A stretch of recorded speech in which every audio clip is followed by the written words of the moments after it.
इकाई 3.2 पाश्चात्य काव्यशास्त्र। अब अगला टॉपिक है बिंब। बिंब का मतलब क्या होता है? परछाई भी बोलते हैं बिंब को, किसी चीज़ में किसी रूप में देखना, वो बिंब होता है। जब हम शीशे में अपना चेहरा देखते हैं वो भी हमारा एक प्रतिबिंब भी होता है, तो वो होता है बिंब। जब भी किसी पदार्थ को चित्रबद्ध करके एक मूर्त रूप दिया जाता है तो उसे बिंब कहते हैं। चित्रों के जरिए सामने साकार कर दिया जाए तो वो क्या होता है? बिंब होता है। इमेजिज्म बिंबवाद का प्रयोग एजरा पाउंड ने सर्वप्रथम किया था। इसका आरंभ प्रतीकवाद के बाद हुआ। बिंब को प्रतिछाया, प्रतिकृति, प्रतिबिंब आदि नाम से भी जाना जाता है। बिंब की बड़ी विशेषता ऐन्द्रियता मानी जाती है। युग बिंब को आग बिंब यानी कि आर्कटाइम नाम से परिभाषित करते हैं। कवि टी.ई. ह्यूम को बिंबवाद के प्रवर्तक के रूप में जाना जाता है। 1909 में पोएट्स क्लब एंथोलॉजी में प्रकाशित इनकी 2 कविताओं ने इन्हें प्रथम बिंबवादी कवि के रूप में स्थापित कर दिया और यहीं से बिंबों की महत्ता को स्वीकारते हुए बिंबवाद आंदोलन की नींव पड़ी। टी.ई. ह्यूम की अन्य महत्वपूर्ण रचना स्पेक्युलेशंस मानी जाती है। विश्वकोश बिंब को चेतन स्मृति मानता है। चेतन स्मृति मतलब जो याद रखी जाती है, जिसमें बिना उत्तेजना वाले विचारों की संपूर्णता प्रस्तुत होती है। बिंबवाद उन काव्य धाराओं का सर्वोपरि स्थान देता है जो काव्य धारा रोमांटिक रूप का विरोध करती है। Ezra Pound, Amy Lowell, Hilda Doolittle, Richard Aldington, FS. Flint, DH. Lawrence, CD. Lewis, William Carlos, John Hatcher और टी.एस. इलियट जैसे विद्वान बिंबवाद से प्रभावित दिखते हैं। सी.डी. लेविस बिंबवाद को भाव संबलित शब्द चित्र के नाम से व्याख्या प्रदान करते हैं। हॉब्स और ह्यूम ने बिंब को एक हद तक वस्तुपरक प्रतिभा के रूप में स्वीकार किया और मानसिक रूप से इसे भौतिक जगत से जोड़कर प्रभाषित किया है। सन 1913 ईस्वी में 1913 में फ्लिट ने पोएट्री पत्रिका के भीतर बिंब के 3 सिद्धांत बताए हैं। बिंब के 3 सिद्धांत है। पहला है वस्तु का प्रत्यक्ष चित्रण, जो भी वस्तु का प्रत्यक्ष चित्रण कर दिया जाए। दूसरा है लय युक्त संगीत। तीसरा है चित्र विधायक ना होने पर शब्द का त्याग। 1910 से लेकर 1918 तक साहित्य में एक चरम सीमा पर रहा ये। इसमें काव्य धारा के अनेक पक्षों पर प्रभाव डाला। सौंदर्य शास्त्र में बिंब के लिए सौंदर्य अनुसंधायिनी प्रतिभा नाम दिया गया, जिसके द्वारा गत्वर, स्विंजस्त और संतुलित रूप प्रदान होता है। नई समीक्षा ने बिंब को मनुष्य की संपूर्ण जटिल मानसिक प्रक्रिया के रूप में प्रस्तुत किया है। काव्य में बिंब का मुख्य काम संप्रेषण का है। संप्रेषण मतलब कम्युनिकेट करने के लिए बिंबों का इस्तेमाल किया जाता है। अब छोटे बच्चे होते हैं, उनकी बुक्स होती हैं, उसमें ज़्यादा चित्रों का इस्तेमाल किया जाता है ताकि बच्चों को वो अट्रैक्टिव लगे और उसकी तरफ अट्रैक्ट होकर उसको रीड करना चाहें। तो संप्रेषण, वो उसको पढ़ें, इसीलिए चित्रों का प्रयोग किया। ठीक है, तो बिंब काव्य में प्रयुक्त दृश्य को स्पष्ट करता है तथा कवि की अनुभूति में एक तीव्रता पैदा करता है। रेनेसां शब्द विधान को बिंबात्मक मानते हैं। आचार्य रामचंद्र शुक्ल ने फ्लिंट को इसका प्रवर्तक माना है। हिंदी समीक्षा में इस शब्द का सबसे पहले प्रयोग रामचंद्र शुक्ल ने अपने निबंध भाव या मनोविकार, जो कि 1915 में आया था, उसमें किया। काव्य में बिंब की चर्चा करते हुए रामचंद्र शुक्ल ने रूप विधान को स्पष्ट किया। शुक्ल जी के अनुसार रूप विधान के 3 प्रकार होते हैं। एक होता है प्रत्यक्ष रूप विधान, दूसरा होता है स्मृत रूप विधान और तीसरा होता है कल्पित रूप विधान। तो प्रत्यक्ष मतलब जो सामने देखा उसी का रूप विधान करना, स्मृत किसी को याद करके उसका रूप विधान करना और कल्पित किसी चीज की कल्पना करके। उपयुक्त में से कल्पित रूप विधान को ही काव्य के लिए आवश्यक माना जाता है। प्रत्यक्ष और स्मृत रूप विधान कल्पित रूप विधान के आधार है। बिंबवाद का योगदान, इसका योगदान क्या है? गरिमा, अनुशासन तथा संतुलन की प्रतिष्ठा। दूसरी विशेषता है भाषा की सहजता और प्रभाव पर बल देता है। काव्य में विचार पक्ष की पुनः स्थापना, छंदों के बंधन से मुक्ति का प्रयास, भाषा में नाद और लय की पहचान। नाद और लय म्यूजिक से रिलेटेड होते हैं। संक्षिप्ति तथा समास, अतिरिक्त शब्द योजना से मुक्ति, अतिशय आत्मपरकता के खिलाफ वस्तुपरकता का महत्व। अपनी वस्तुपरकता, एकांगिकता तथा नीरसता के कारण बिंबवाद अधिक समय तक नहीं चल सका। हिंदी साहित्य में प्रयोगवादी कवियों को बिंबवाद से प्रभावित माना जाता है, जिसमें मुख्यतः कौन थे? अगय, शमशेर, केदारनाथ सिंह और गिरिजा कुमार माथुर। अब बिंब के कुछ उदाहरण देखिए।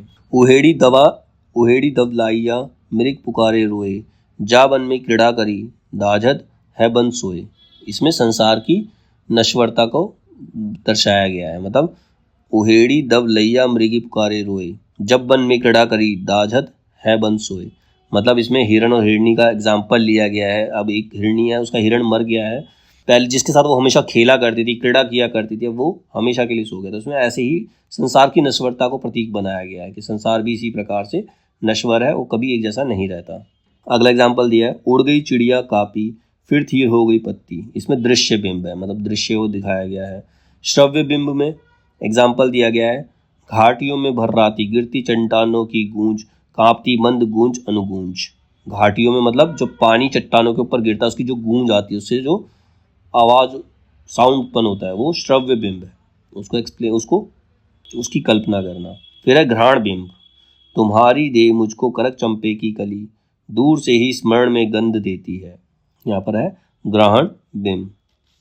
फिर है स्पर्श बिंब। स्पर्श बिंब में क्या बताया इसने, बालक लिपटा है मेरे गले से चुपचाप छाती से, कंधे से चिपका है नन्हा सा आकाश, स्पर्श है सुकुमार प्यार भरा कोमल, किंतु है भार का गंभीर अनुभव। यहाँ पर स्पर्श बिंब दिखाया गया है।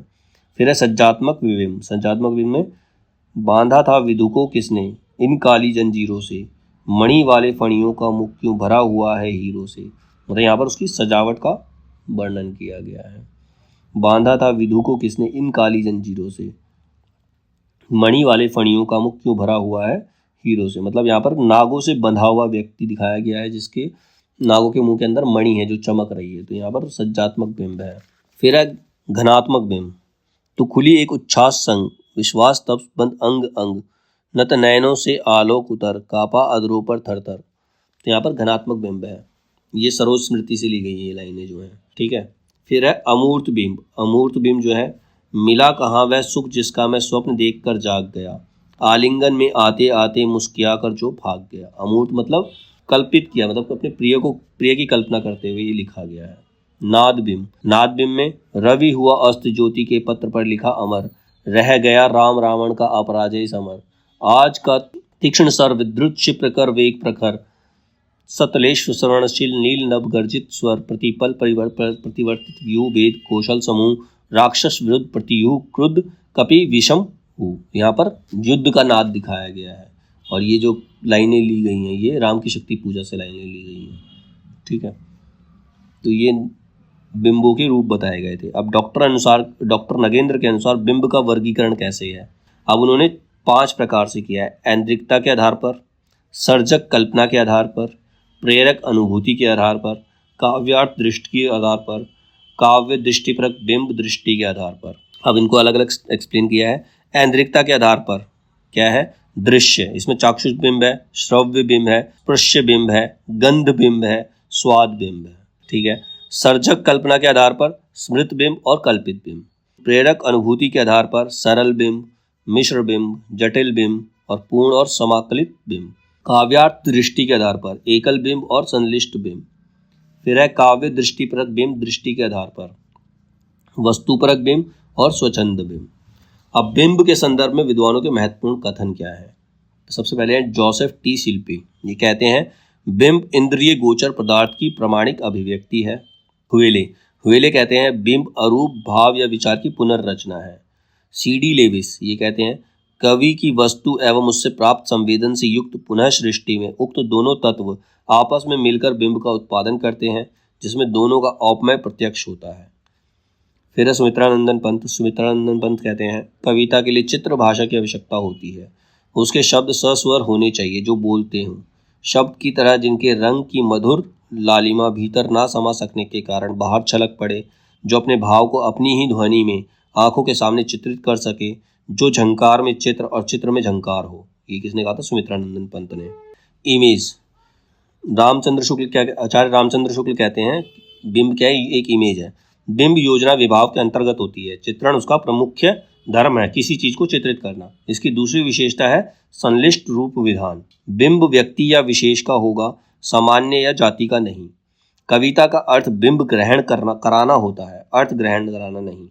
काव्य का काम कल्पना में बिंब यानी कि इमेज या मूर्त भावना उपस्थित करना है, बुद्धि के सामने कोई विचार लाना नहीं।